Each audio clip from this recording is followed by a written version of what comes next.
give you the best of compensation. And I always say this, any speaker, any scholar that comes to another community or locality to speak, they are actually sacrificing their family time. So when someone is sacrificing his family time for us, what should be our best way to receive that, so that inshallah he feels valued, and at the same time we are blessed to have him with us today, inshallah. So jazakallah khair, Dr. May Allah Azza wa Jal bless you. Nice to meet you as always. Bismillah. So Isha is 9:45. So 9:30. Okay, sure. Assalamu alaikum wa rahmatullah. Allahu Akbar. No, your brother Asif is here.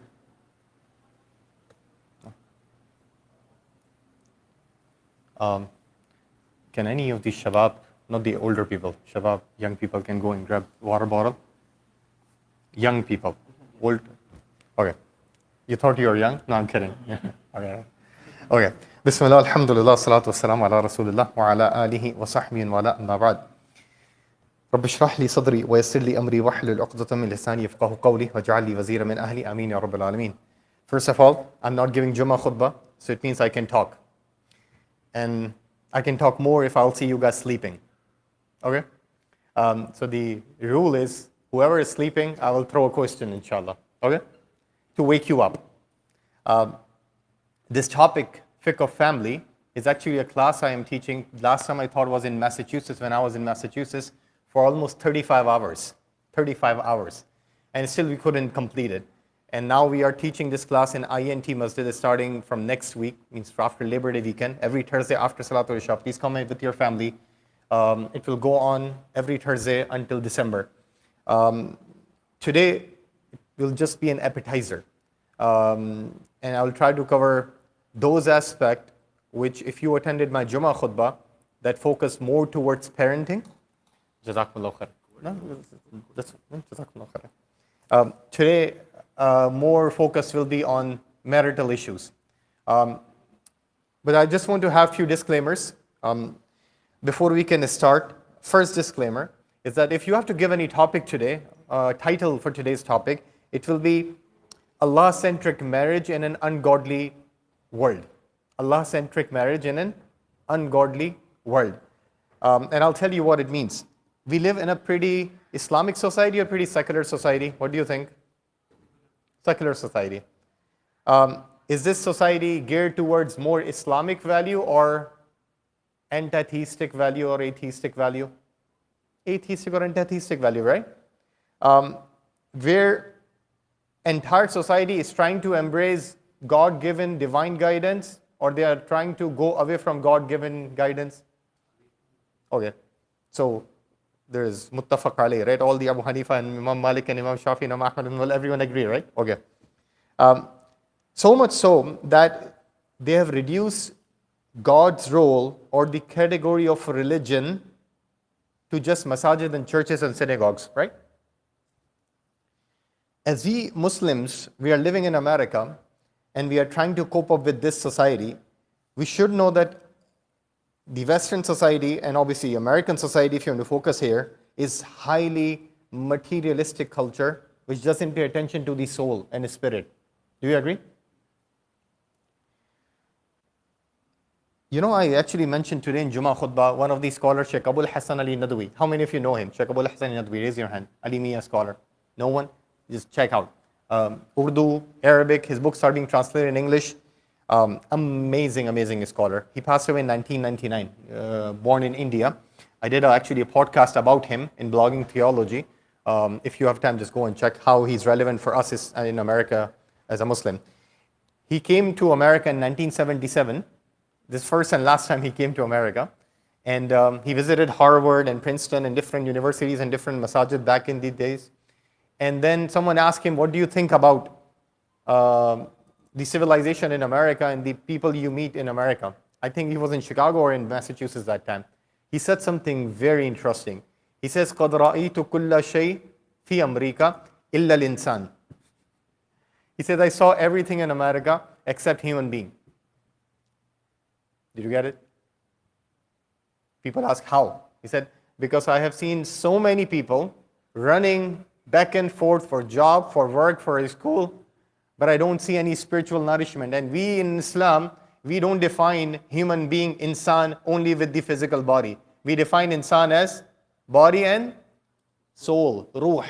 I don't see that here. Such a beautiful way to put that your society, even though technology-wise is rising, but soul, spiritual-wise, is declining. Morality-wise is declining.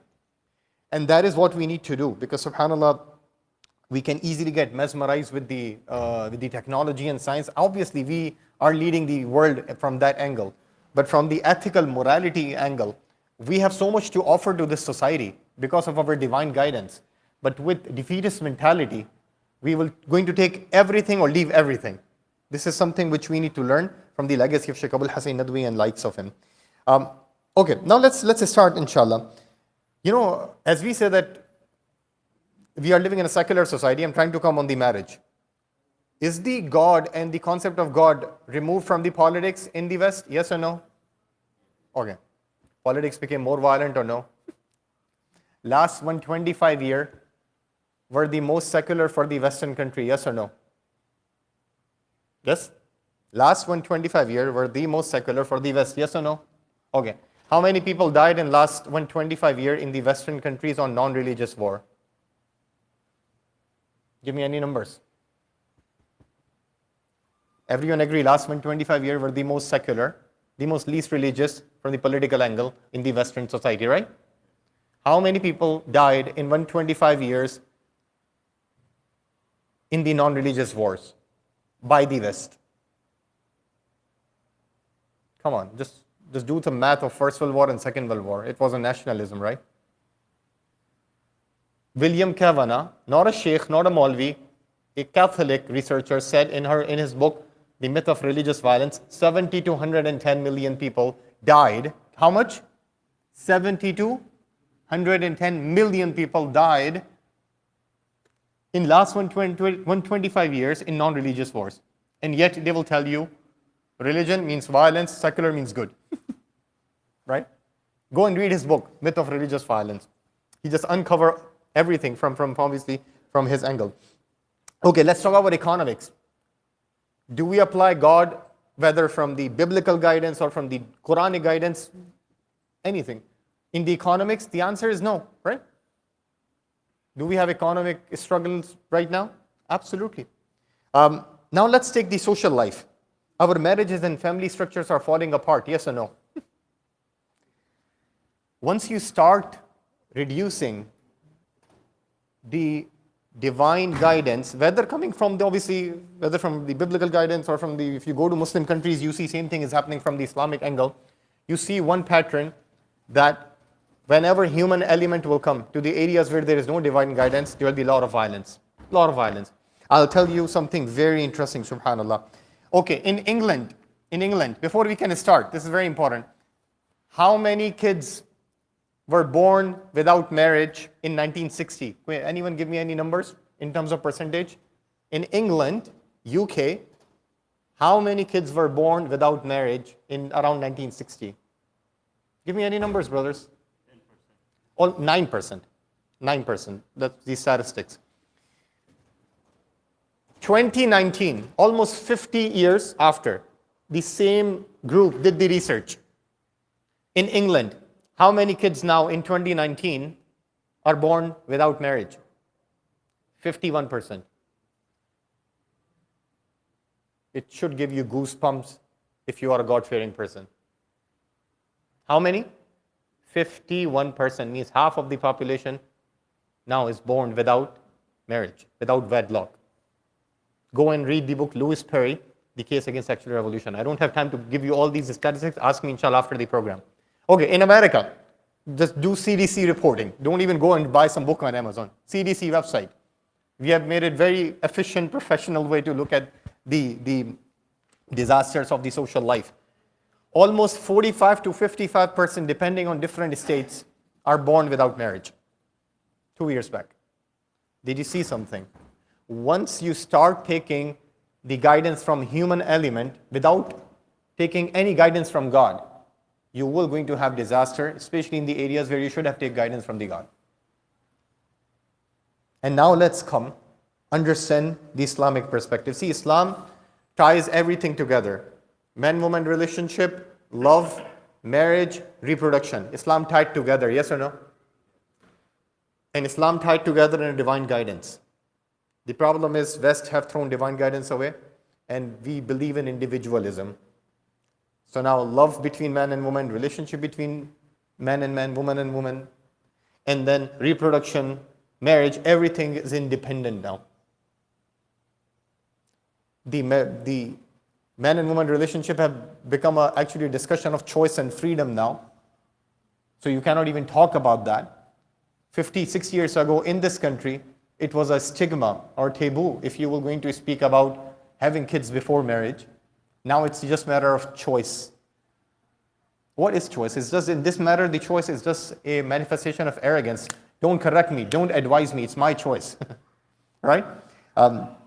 So now, with this, inshallah, now let's understand the beauty of Islam. I will just going to tell you few hadiths to motivate you. I know this is not the class.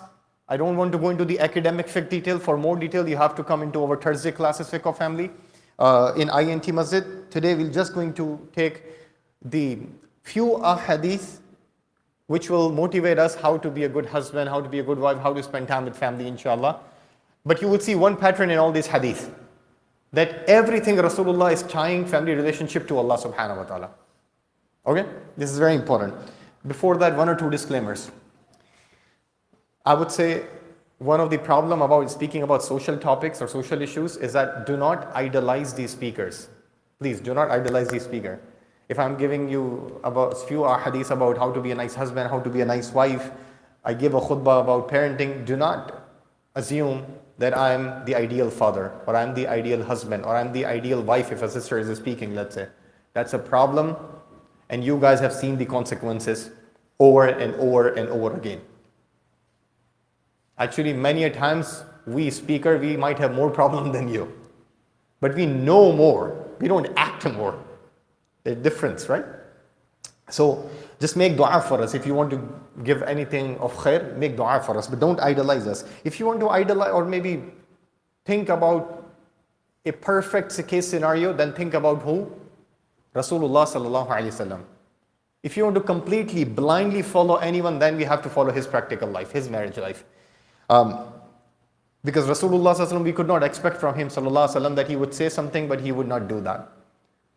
Aisha Siddiqa, wife of Prophet Muhammad sallallahu alaihi wasallam, when she was asked about Prophet Muhammad sallallahu alaihi wasallam's character, what did she say? Kana khuluquhul Quran. He was a walking Quran sallallahu alaihi wasallam. Think about brothers and sisters. Just take a pause here. I know our wives love to complain, right? Those of you are married. And sisters, your husband love to complain about you also, right? Can our wife, if they're sitting in a sisters gathering in ICI Masjid, and someone brings the discussion, okay, what do you think about your husband? Will she say in ICI Masjid, my husband is a walking Quran? Usually she take out a gun, metaphorical gun, out of complaints, and she'll take a headshot. But subhanallah, Aina Sara min as-Suraya. Where is Rasulullah sallallahu alaihi wasallam and where are we? There is no comparison, but at least we should try to follow his footsteps. Now let's turn the script. Not only for Rasulullah sallallahu alaihi wasallam, but even for the, not even for the Sahaba, even later, if you come little later generation, it is possible to have a great marital life. Imam Ahmad ibn Hanbal, you all know his name, right? Imam Ahmad ibn Hanbal. So his first wife passed away after 20 years of marriage, or 30 years of marriage. There are two different narrations. So he stood on the grave of his wife, Salih, and he said this, and I want you to listen to this. 20 years of marriage, or 30 years of marriage, and she passed away, and he's a great imam. He said, سمعت أبا عبد الله من إمام أحمد بن حنبل يقول أقامت معي صالح 30 سنة. Said, I and Salih, he was standing on the grave of his wife. I and Salih were married for 30 years.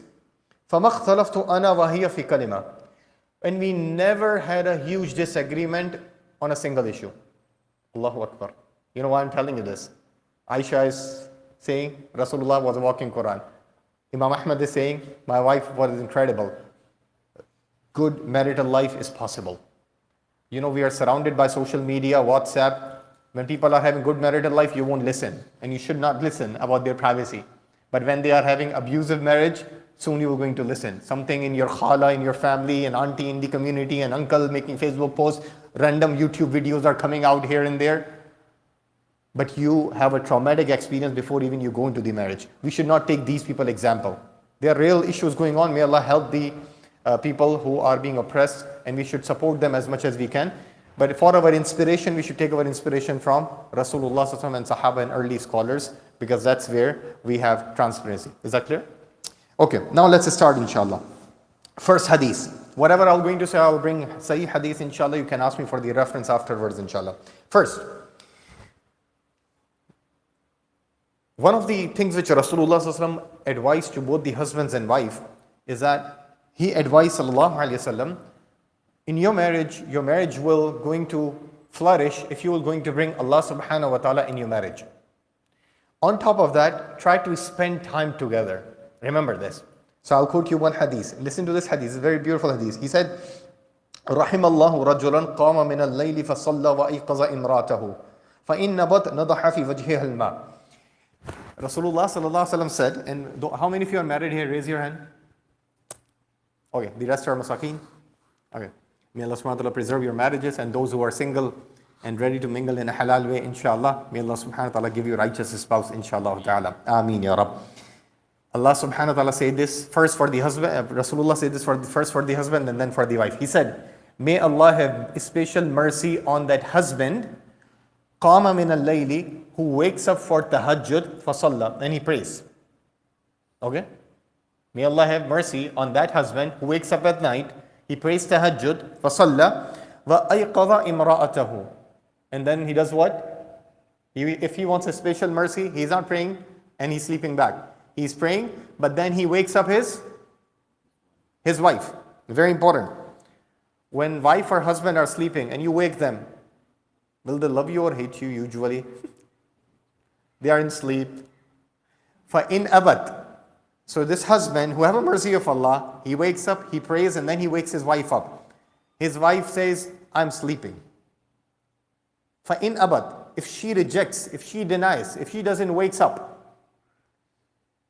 نَضَحَ فِي وَجْهِهَا الْمَاءِ. This husband, who have a special mercy of Allah, he sprinkles water over her face to wake her up. I just want you to visualize this. What are you getting from this hadith? And by the way, the same thing Rasulullah says, he says, رحم الله امرأة قامت الليل فصلت وأيقظ زوجها فإن أبت نضحت في وجهه الماء. May Allah have special mercy on the woman who wakes up at the middle of night, she prays tahajjud, and then she wakes the husband, and if the husband denies, then same thing. She sprinkles water over his face. What are you learning before I can tell you what the ulama said? Tell me, what do you learn from this? Tell me. Tell me, do you learn anything from this hadith?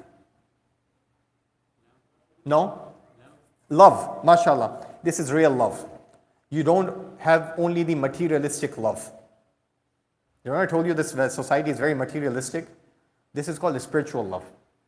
Right? Yes, you love the appearance, but at the same time, there is much more than appearance.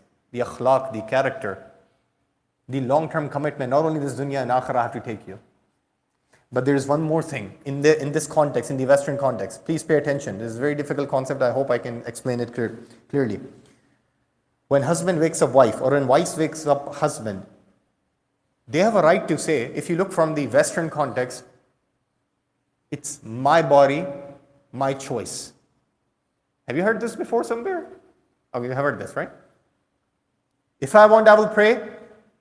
And obviously it's tahajjud. You cannot even wake me like this. This is abuse or whatever.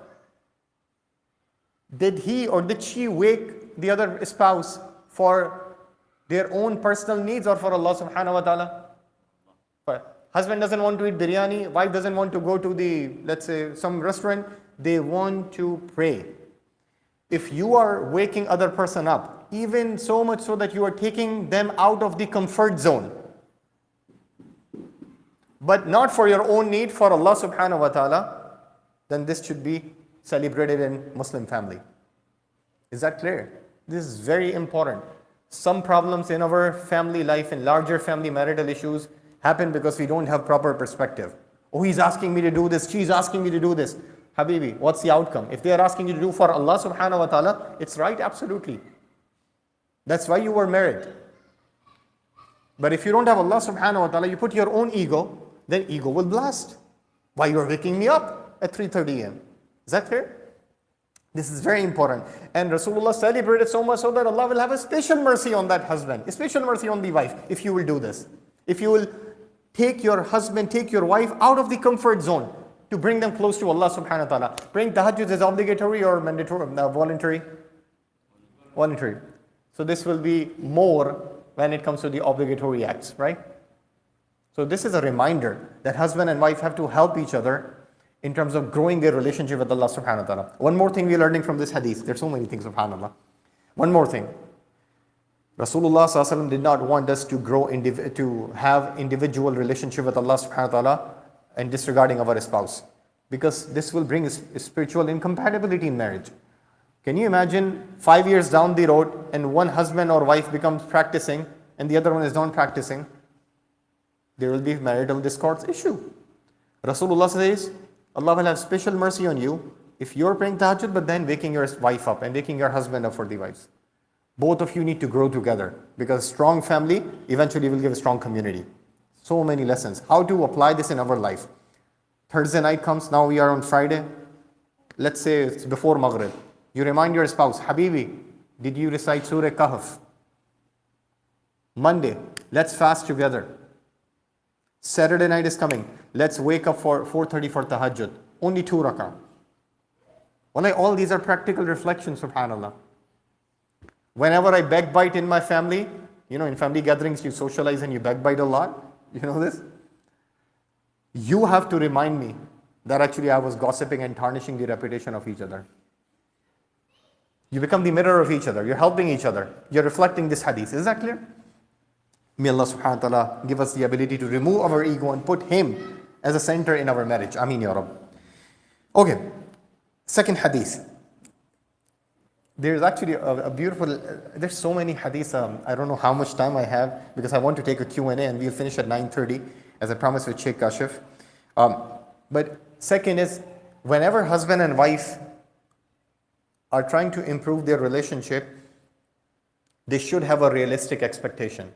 This is very important, very important. Sometimes with religious people, you would say, I would never expect you will turn out like this. Yes, some kind of abuse you should never accept. But you should have a realistic expectation when you're dealing with your spouse. Or I'll tell you what it means. Aisha narrates, radiyallahu anha, this hadith is mentioned in Bukhari. She said, قالت قال لي رسول الله صلى الله عليه وسلم إني لا أعلم إذا كنت عني راضية. Rasulullah said to her one day, Rasulullah said to Aisha one day, that Aisha, I know when you are happy with me and when you are angry with me. Rasulullah said to his wife, sallallahu alaihi wasallam, Aisha, I know when you are happy with me and when you are angry. Ghadabi, when you are angry on me. You know what Aisha said? Aisha said, فَقُلْتُ مِنْ أَيْنَ تَعْرِفْ ذَلِكَ? How do you know that? Rasulullah said, and this is Prophet of Allah talking like this. He said, أَمَّا إِذَا كُنْتِ عَنِّي رَاضِيَةً فَإِنَّكِ تَقُولِينَ لَا وَرَبِّ مُحَمَّدٍ. He said, when you are happy with me, if you are happy with me, you will take an oath by saying, oh, by the master of Muhammad. And if you are angry with me, you will take the oath by saying, oh, by the master of Ibrahim, you will remove my name. Did you see something? By the way, let me complete the hadith. You know what Aisha said? Aisha said, قُلْتُ أَجْلُ وَاللَّهِ يَا رَسُولَ اللَّهِ مَا أَهْجُرُ إِلَّا إِسْمَكَ مَا أَهْجُرُ إِلَّا إِسْمَكَ. Rasulullah sallallahu, yes, it is right that when I'm angry, I take the name of Master of Ibrahim, not the Master of Muhammad. But in my heart, nothing leaves. Your love is still there in my heart. Only your names leave. Everything else about you, about the feelings, it stays in my heart. So nothing leaves in my heart except your name. Beautiful response, right? What are we learning from this? And I'm telling you this. See, Prophet Muhammad ﷺ didn't say, you know, Aisha, getting angry is haram. You know, we other hadith, we say, La taghdab, la taghdab, la taghdab, walakal jannah. We know the hadith, right? Narrated from Abu Ghafari and other companions. Don't get angry, don't get angry, don't get angry, and Jannah will be for you. He did not apply this because we sometimes have binary understanding of the hadith and ayat. Husband and wife have different relationship. It is natural. Sometimes husband and wife can have a disagreement. It is natural. Rasulullah ﷺ is actually noticing her mood when her mood changes, and he's adjusting himself accordingly. So you shouldn't, he didn't say, you're getting angry on the Prophet of Allah, fear of the wrath of Allah, and so on and so forth. No. Rather, he recognized between husband and wife, these things are real. Then similarly, Aisha here, subhanAllah, if sisters are listening, Aisha is saying that I still love you when I'm angry. I still love you when I'm angry. And she didn't say, oh no, personal bodily autonomy, it's my tongue, my choice, I take the name of Ibrahim, so what, it's my tongue, my choice. No. She's respectful. She said, even though I take the name of Ibrahim, but in my heart, I still love you. Did you see the respect? Did you see the anger management? Did you see the realistic expectation between husband and wife? Subhanallah. It's not that they never had arguments. No. How they manage their arguments, how they manage their disagreements. This is extremely, extremely important. Again, this is just the appetizer, as I told you. I'm just bringing 5-6 different hadiths so that we can get motivation about giving attention and importance to our family regarding the sunnah of Rasulullah ﷺ. Okay, third, eating and drinking and spending time together. When I say drink, obviously halal drink, okay? And not in Western context. Okay, this hadith is mentioned in Bukhari, and I'll tell you why I'm bringing this. Rasulullah ﷺ said, إِنَّكَ لَن تُنْفِقْ نَفَقَةً تَبْتَغِي بِهَا وَجْهَ اللَّهِ إِلَّا أُرْجِرْتَ عَلَيْهَا حَتَّى مَا تَجْعَلَ فِي فَمِّ إِمْرَاتِكَ. Rasulullah ﷺ, by the way, when I say Rasulullah ﷺ, what do you have to say? Sallallahu alayhi wasallam. He said, you will never spend anything in the way of Allah subhanahu wa ta'ala except that you will earn the pleasure of Allah subhanahu. And then he said this. He explained everything, but he goes in detail and he says, even when the husband gives morsel of food, bite of food by his hands in wife's mouth, he will get reward for it from Allah. My question to you is, why he have to be so explicit? He could have said, whatever you will do in terms of nice behavior, kind behavior, you are going to get reward. The answer for this, there can be many reasons, obviously. Hadiths have tawassu, hadiths can be explained in many different ways. But one thing is that Prophet Muhammad ﷺ is teaching us how to reflect love, how to reflect that compassion which we have for each other as husbands and wives. One beautiful thing in this hadith, which actually ties into our topic, Rasulullah connected husband and wife loving each other to Allah subhanahu wa ta'ala's pleasure. Did you see something? He says, whenever you are going to give bite of food in your wife's mouth, Allah will give you a reward. So you're not loving your wife because you are loving your wife. You're loving your wife because you love Allah. So he says, have love with your wife, with your husband, but Allah-centric love. This is very deep. I want you to pay close attention. Love your wife, love your husband, not because of who they are, but because of Allah subhanahu wa ta'ala is asking you to love your wife, to love your husband. And this is by the way Ibn al-Qayyim said this. You know why it is so important to love people for the sake of Allah, not for the sake of who they are? You know why it is important? Because if your wife is your life, as they say, my wife is my life, I don't know WhatsApp memes.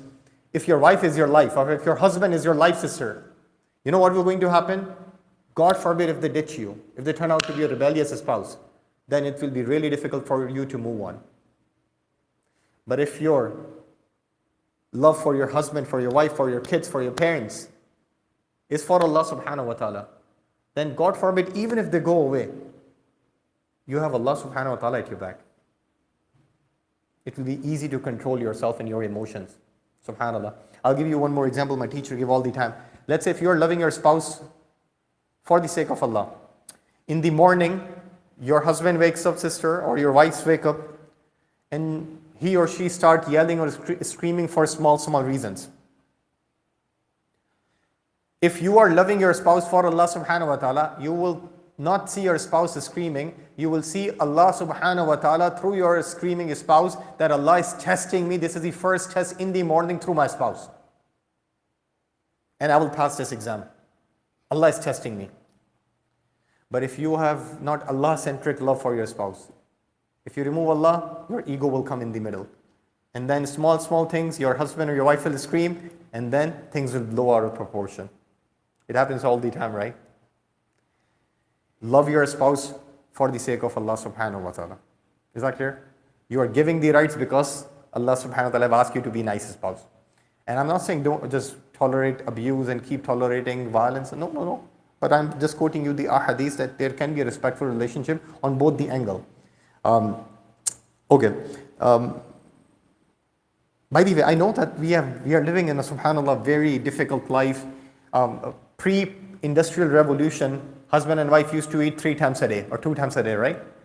They used to eat together. But after industrial revolution, we don't have time to eat together. Lunch we are having at our work, dinner, I don't know if we are having together, morning, I don't know about our schedule.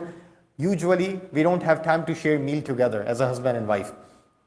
This hadith is also telling, when you're giving food, this is telling one important thing. Eat together. Drink together. I know we are living in a busy life. Breakfast is at work, lunch is at work, dinner, I don't know, maybe masjid meeting. Most of brothers and sisters are involved in the masjid. At least spend, if not for the meal, a chai, coffee, qahwa, 5-10 minutes every single day with your spouse. I'm not giving you unrealistic expectation that like motivational speakers do all the time. Just 5 minutes every day. No phone. Ideally, kids should be busy in their studies or their school. 5 minutes every day. Just talk. So many problems are going to be solved by itself. Just talk, listen. That's what also we are learning from this. There is 1 or 2 more hadiths I want to share, although I have 6 more, but I'll share 1 or 2 more inshallah, then I will take your questions inshallah. This hadith is also so important that our marital relationship should be tied to spirituality, to Allah subhanahu wa ta'ala. Okay. Aisha narrates, and this hadith is mentioned in Sahih Muslim. Aisha narrates, one day, Rasulullah sallallahu alayhi wasallam said, she said, دخل علي رسول الله صلى الله عليه وسلم فقال هل عندك شيء. One day Rasulullah sallallahu alayhi wasallam came after Salatul Fajr in Aisha's house, and he knocked the door, and when he entered, he said, Aisha, do you have anything to eat? Do you have anything for food? فَقُلْتُ, what did Aisha say? Yeah, I have this, I have that, I have so much in pantry. Did she say this? فَقُلْتُ لَا, I don't have anything. I just want you to think about it. In America, we have so much in pantry, even if there is a drought, we will survive for 1 year. We have so much in pantry. Think about it. He's rahmatan lil alameen. He's the real king for Muslims. And he is going after Salatul Fajr. He's asking Aisha, do you have anything? And Aisha said, we don't have anything. What did Rasulullah say? I want you to pay close attention. Brothers, pay close attention. The wife of Rasulullah sallallahu alaihi wasallam said, we don't have anything for food. Rasulullah says, Inni izan asum. If that is the case, I will fast. If we don't have anything right now, most likely perhaps the entire day, we won't get anything, might as well fasting. Okay. Then either next day or some day later, ثم دخل علي يوما آخر فقال هل عندك شيء. Then next day, Rasulullah sallallahu alaihi wasallam fasted because he thought we might not have even today. But then he just asked after Salatul Fajr, the next day, Aisha, do you have anything by chance? Aisha said, actually we got something. Then he says, Izan uftir. Okay, then I will break my fast. I was fasting because I thought we won't have anything. I won't go into the fiqh dimension of this hadith, but what we are learning from this hadith, very important lesson. You know, our marriage life circulates around food and materialistic desire. You would be surprised that so many fights and arguments happen between husband and wife because of the food and which restaurant and what kind of food they were going to eat. Subhanallah. Look at this. Did you see Prophet Muhammad sallallahu alaihi wasallam didn't complain? Okay, did you see Rasulullah didn't say to Aisha, you didn't cook anything? Right? What kind of wife you are? He didn't say anything. And did you see Aisha? She did not complain that, why didn't you bring any grocery or any food for me? You knew I told you that we don't have anything. Still you are not worried? Did you see the two-way respect coming from Rasulullah and Aisha? Because they were not living in a self-centric, egocentric, individual society. If you don't have food, at least I have Allah subhanahu wa ta'ala and my spouse, I will enjoy it. That's it. My life should not circulate around the food. This is important reminder. Food was not their concern. Allah was more important for them. If I am not getting food, I will going to give rights to Allah, I will fast. Subhanallah. Wallahi, that's again, Sheikh Abul Hasan al-Nadwi in one of his other book, he mentioned one of the wisdom of fasting is to remind you are not animal. If you don't get food, try to control. That's the reason why we are fasting for 16, 15 hours once a month. The entire month, once a year. To remind us that we are not animal, we are not machine. Sometimes if you don't get food, we can still survive. Wallahu musta'an. Okay. I have a few hadiths, but I'll just pick the relevant one, which everything is relevant, but subhanAllah, what it feels relevant to you all. Okay, this is another beautiful hadith. Again in Sahih Muslim. The title of this hadith, if you will ask me, is that whenever you will go, try to take your family with you. Traveling, going out, try to go with your family. Even coming to the masjid. Brothers and sisters, it makes a huge impact. Pray one salah with family in the masjid. Try to pray Salatul Isha. I'm not going to the fiqh dimension, please. I'm not going to fiqh dimension. But try to bring your family into the masjid. You will see the noor of that in your practical life. With your kids, whoever is giving khatira, sit there for listening to the khatira.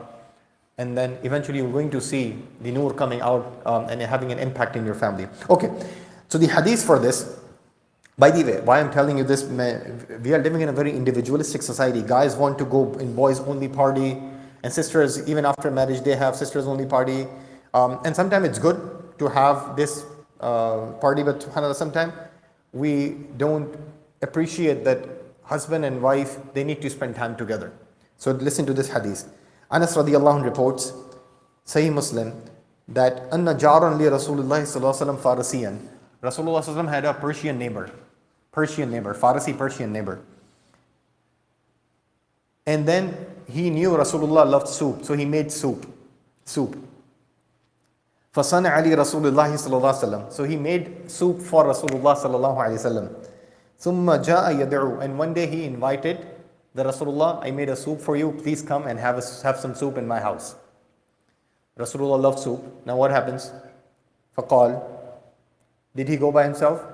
He says, Ahadihi li Aisha. He says, is Aisha invited with me or I am alone? Are you inviting me alone or is Aisha also invited? This is hadith. Ahadihi li Aisha. What did that person say, that neighbor?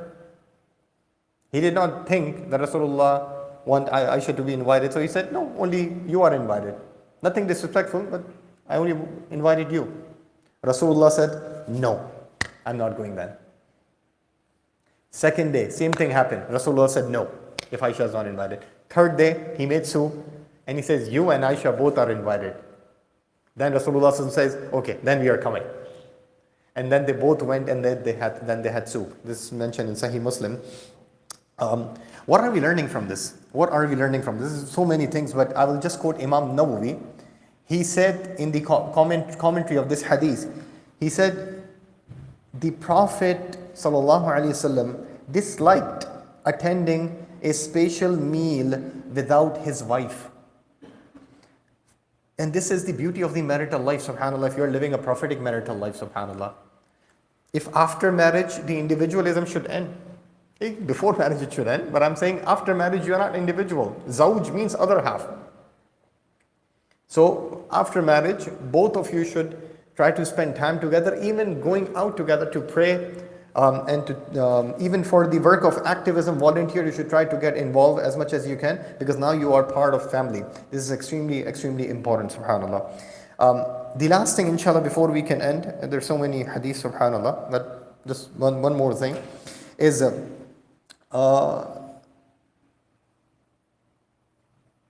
relaxing together.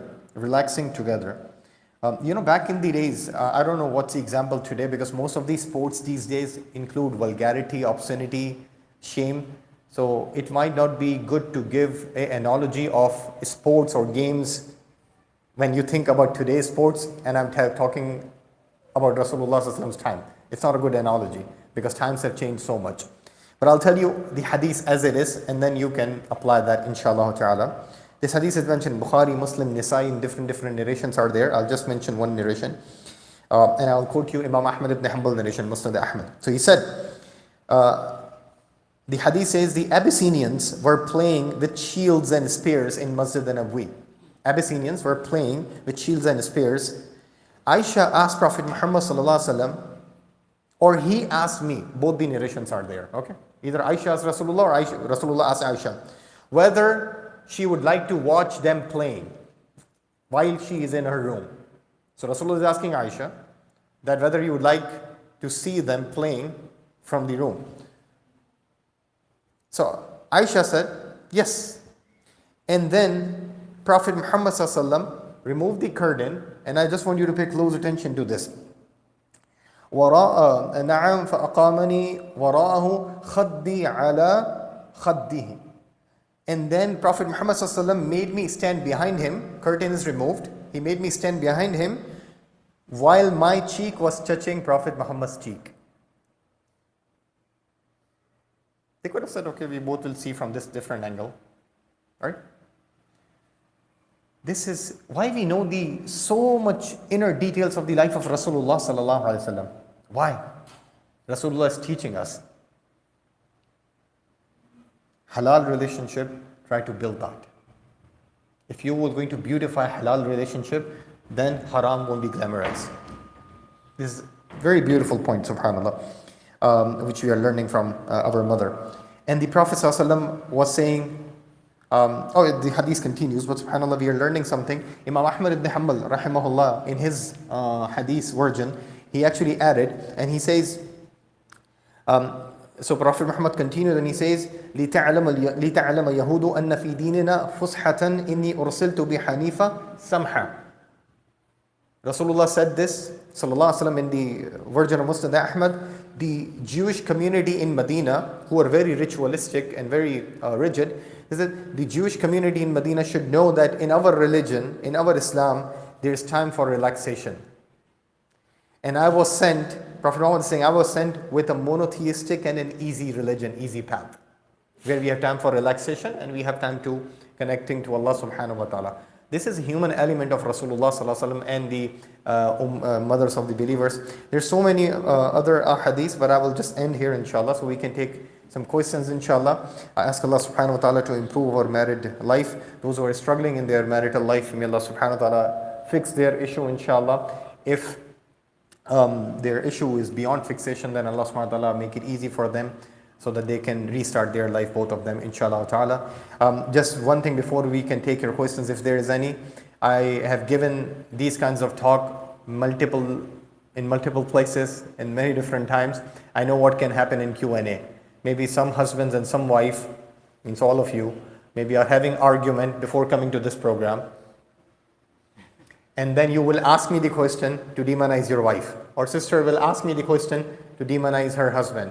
That's not happening here. That's not happening here. If you have any personal issue, go to a therapist. Or go to your imam, mashallah, Imam Kashif and Imam Mustansir or Muntasir? Mufti Muntasir, and other resources you have. But don't do that here, because we are smart enough to see the dirty tricks you are trying to do. Okay? If you have genuine question, and if I can answer, Nurun ala nur. Otherwise, don't play dirty tricks on your spouse. Everyone in community sees what you're trying to do. This is both for husband and wife. Inshallah. With that, let's start, inshallah. If there is any question, inshallah. Although it was very straightforward, so there should not be any technical question. But if there's anything, inshallah, I can help, please let me know, inshallah. Sisters, please go forward, inshallah, if you have any question, inshallah.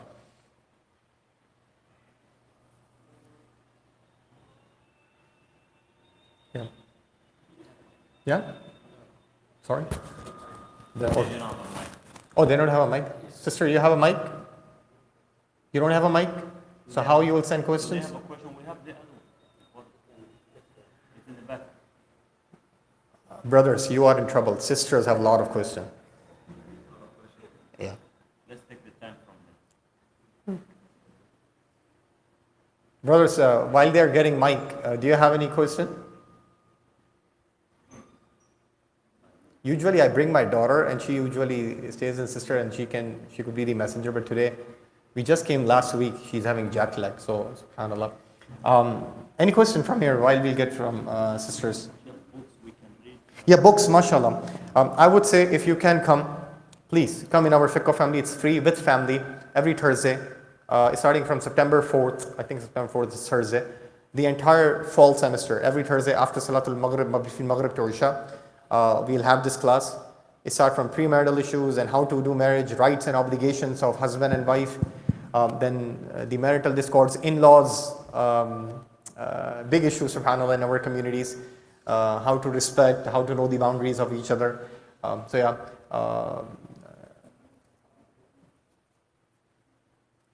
So for that is one thing. Try to attend that program, Fiqh Family in INT Masjid. Secondly, I would say for the books, can you read Arabic? Okay. I don't know in English. There are many books, but I don't know. I hope to write one very soon. But there are many books. If you will going to, there are many lectures also. There are many books. I think Sheikh Muhammad al-Jibali have good books. If you want to take benefit from his book, inshallah, he have premarital books and marriage books. Few marriage series are good on YouTube. I don't want to take the name of scholars because we are living in such a polarized society. If I'll mention few scholars, you are going to put me in a pocket. You know, partisanship is usually a mental disability. We are one ummah. So this is our scholar, this is our scholar, this is our scholar. And yet they are doing mistakes. We should make dua for them that may Allah subhanahu wa ta'ala forget their shortcomings. But there are good YouTube series. But there are many books in Arabic. I personally like Mawsu'a Usra by the scholar in Egypt. He wrote 4 to 5 volumes. One volume is 500, going in detail of not only contemporary fiqh, classical fiqh, but even connecting to the contemporary times. Mawsu'a Fiqh al-Usra, that's published in Egypt. Sister, you got the mic? They have the mic? Yeah, Brother Asif, please go ahead. Basically, I have two questions. One is, what I've seen is most of the khutbah that our Prophet gives us when it comes to the family is mostly on the one side. I understand I've been living here in almost 20 years now. And yes, back home there were things where we can see the atrocity of husband, mostly the overboarding. But here in the US, we haven't seen that much. But obviously the one-sided khutbahs are more. Absolutely. Absolutely. I just want to see why is it because imams may be getting more details about it because obviously Yeah, it's a very good and very loaded question. The question from one of the brothers is that here the khutbahs on the marriage are usually one-sided, and just want to be explicit, one-sided means feministic oriented. Okay. And in the back home in Pakistan, India, Misr, those countries in Sudan, you're going to hear more on the masculinist side of the khutbahs. There are multiple reasons. I'm actually giving a paper, research paper, make dua for me, next month, inshallah, in MJA about this topic. So it's a very contested topic. But this is beyond one paper. This is beyond one session. This is beyond one. I would say that there are cases of abuse. If imam involved in the counseling and he will see domestic violence issue going on, he will going to give khutbah to warn the brothers, and he should. But the problem is that when he doesn't say anything when it comes to advising the sisters, then you will feel that he's imbalanced. Just like in Pakistan, you're going to feel that more advice is given to one end, or India or Sudan and Misr in that case. So one thing is that have a synthesis approach. Islam doesn't have a gender worldview. Islam have an Allah-centered worldview. The problem with the feministic discourse is, this feminist discourse want to lift one gender up and put other gender down. Similarly with the red pill movement, toxic masculinity movement, they want to lift one gender up and want to demonize other gender. Islam doesn't have that. But the problem is we are living in a minority. We don't have the proper knowledge of Islam, and we get impacted with all the isms in our colleges and our universities. So political, psychological, philosophical assumptions we have and we carry have an impact. Even imams are not immune to this. So when you are going to listen to any imam or sheikh or speaker, or in your family, you will going to see them tilted toward one side or the other side. But that's what we know, subhanAllah. We know this, that the adl, you have to listen to the both sides. That's how you reach to the justice. Preconceived notions doesn't help. Like one sister, if in her family there are 3-4 divorces happen, all of them are, let's say, abusive marriages, she will going to have one-sided vision of the marriage. And she should study more, but most of the time, because of her experience, because of her milieu, she will going to have that mindset. So it is natural that people have this, but by seeking more education, they will have balanced perspective. I think lack of education, emotional response to these things, trying to reach to a premature conclusion, taking sides, that have created so many problems.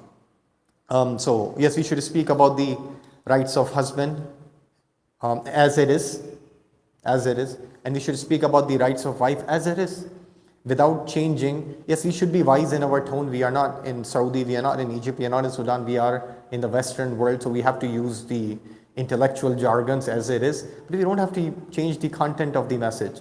And that's one of the problem in our discourse. So I have noticed this also, unfortunately, but balance have the key. And if you notice your local scholarship, like if you have noticed something in me, then advise me. Why wouldn't you don't advise me? Don't make different WhatsApp group that this imam is feminist or this imam is masculinist. Just come and advise me. Rahimallahu rajulan ahada ilayya ayubi. So Umar radiallahu anh said this, that may Allah have mercy on that person who advised me, who shows me my flaws. So just keep advising the imams and scholars. We need your advice. Yeah. Sister, any question?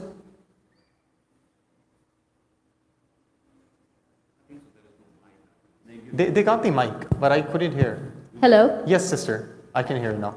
Assalamu alaikum. Wa alaikum assalam wa rahmatullah. So oftentimes husband and wives, they go for gatherings and they're like separate areas for the men and the women. So obviously they don't hang out in the same space. Now something happens at that event, either a relative says something to the wife or they misbehave to either of them, either the husband or the wife, whoever it is. Now when they go back home, they talk about this incident and they talk about this person. Is this considered gossip or backbiting? If not, is it allowed? To what extent can they talk about it? And is it healthy for their marriage to talk about these things? That's a very good question. So just let me repeat it if I understood correctly. Husband and wife attended marriage, let's say walima. They were segregated, let's say Sharia compliant marriage, alhamdulillah. And then you will going to have some argument between someone will happen, and this husband and wife will come back and they will start speaking about the individual. Is this considered backbiting? Is that the question? Yes. Okay, it depends. Is backbiting haram, sister, all the time? I'm asking. No. I know this is surprising. Read Sahih Muslim, Ma yubahu min al-ghiba. Imam Nawawi in his Sharh of Sahih Muslim, he brings 6 exceptions. Backbiting is haram by default, but sometimes it can become wajib. Why? Did I say something? Okay, I'll quote you. Okay. If you are trying to respond to the zulm, if you're trying to select the lesser evil, if you are trying to help someone, in that case, by weighing in the benefits and the harms, it is permissible for you to backbite if the goal is higher. So for example, sister, I'm talking to you, so I'm giving you an example. Fatima bint Qais, radiyallahu anha, famous Sahabiya, she came to Rasulullah sallallahu alaihi wasallam and she said that, I want your advice, Rasulullah sallallahu alaihi wasallam, counsel. I have 3 marriage proposals, but I don't know these men. Can you help me? Because you are Imam, so can you help me? So Rasulullah said, okay, who sent you marriage proposal? One guy, and this is by the Sahih Muslim. One guy sent me a marriage proposal, was Abu Jaham. The other guy was Muawiyah.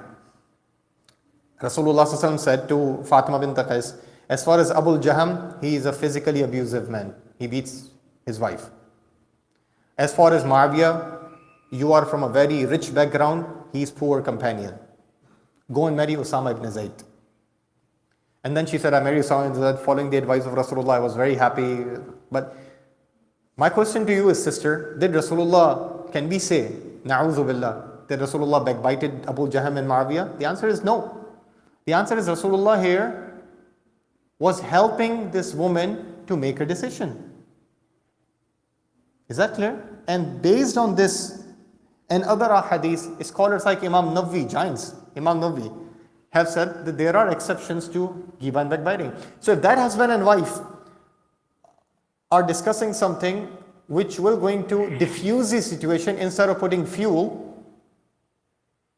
then I won't necessarily say this gossiping or tarnishing the reputation or haram. This might be useful. But if they are just generally gossiping like the couples gossip by default, then they should not do it. Absolutely. So by default, they should not do. By default, it's gossiping. But we cannot give any final verdict without knowing the details. This is very important, very important. I hope this answers the question, sister, inshallah. Any other question before we can end? Last question, inshallah, before we can end. What is the priority for the daughters and sons for the marriage? Like, when we go for a proposal, what our daughters and sons should see? Wallahi, I have 2-hour presentation in Fiqh family for this. How can I summarize 2 hours? Okay, what are the priorities when a daughter or a son, what they should consider? 3 things. 1 from prophetic advice, scholarly advice, personal choices. Okay, brother? First is prophetic advice. We know the hadith where Rasulullah says a woman is married for these reasons: jamaliha, maliha, nasabiha, diniha, her beauty, her wealth, her deen, and her family. Try to select deen. He didn't say ignore the beauty and wealth and family, but he says give priority to deen. Fasfir bizat ad-din tarabat yadak. Otherwise you'll be loser. So that's first and foremost. And even same thing he said in Sunan Tirmidhi for the men, the khuluq and deen. So good character, respect, and deen, we should give them priority. Second, scholarly advice. A scholar to give you advice that there should be intellectual compatibility, there should be good looking to you. Beauty, you have a very different definition. To every person, beauty is defined in a different way. To me, Taylor Swift is not beautiful. Are you listening? Young boys? Young sisters? Taylor Swift is very ugly. May Allah subhanahu wa ta'ala make her beautiful by giving her Islam. Ameen. So for us, beauty is different. Right? We know the ayah from Surah Al-Baqarah, right? Right? Okay. And there are other guidance given by these scholars. I don't want to go into the details. And then there are personal choices. Maybe if you are, let's say, from one particular background, you will say, I'm open to marry anyone in Ummah, but I will prefer more from this particular culture. There's a huge discussion.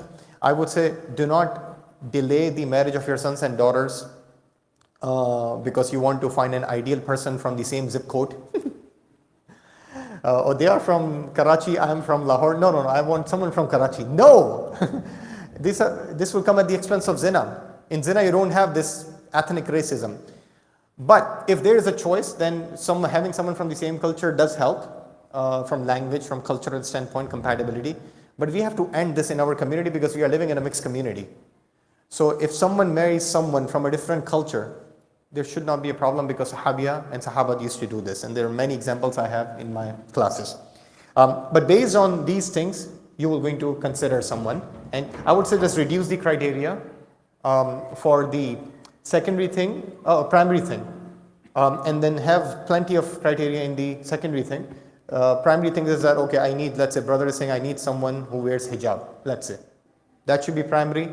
But the secondary thing is, maybe master's is better, but I would take the bachelor's one. That can be secondary thing, let's say.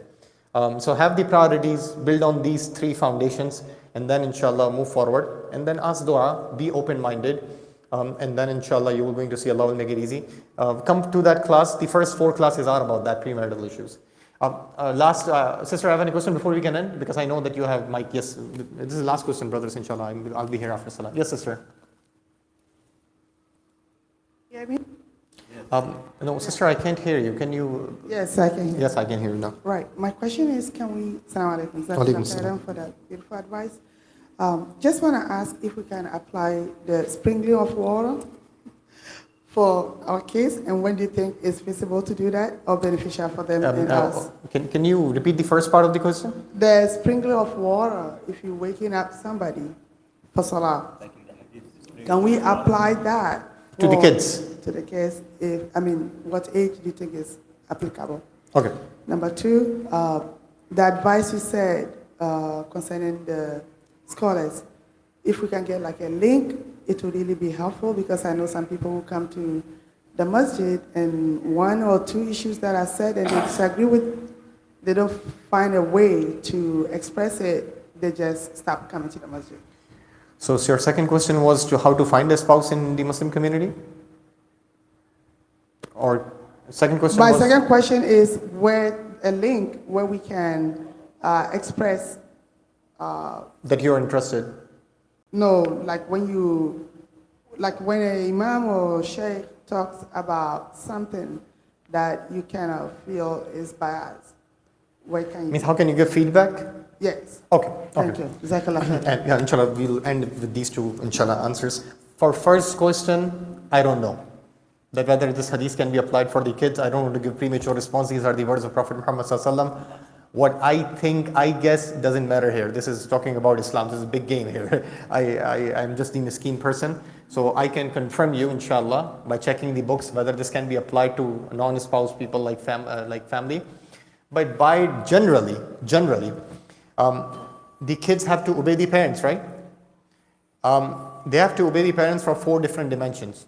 First is, if the parents are asking them to do something ma'roof, reasonable, then they have to obey. If the parents are asking them to do something sensible, sensible and purposeful.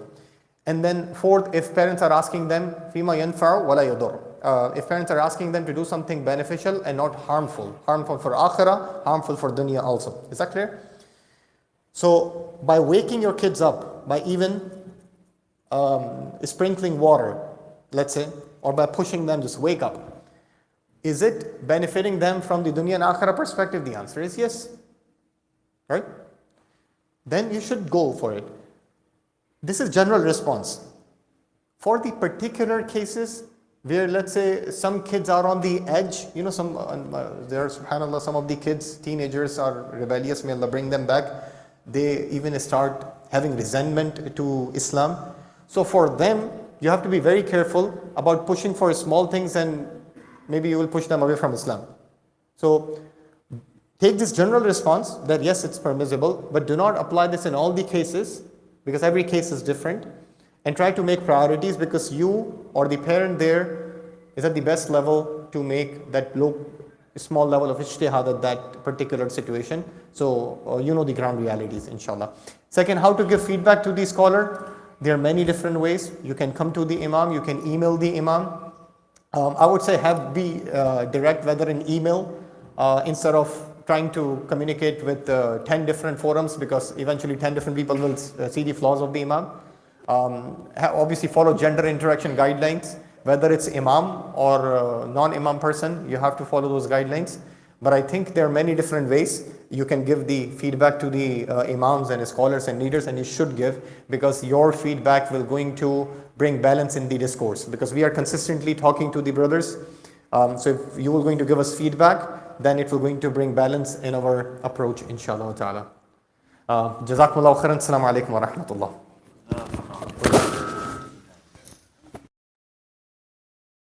وحليم يدعو دوما للبر كل أوامره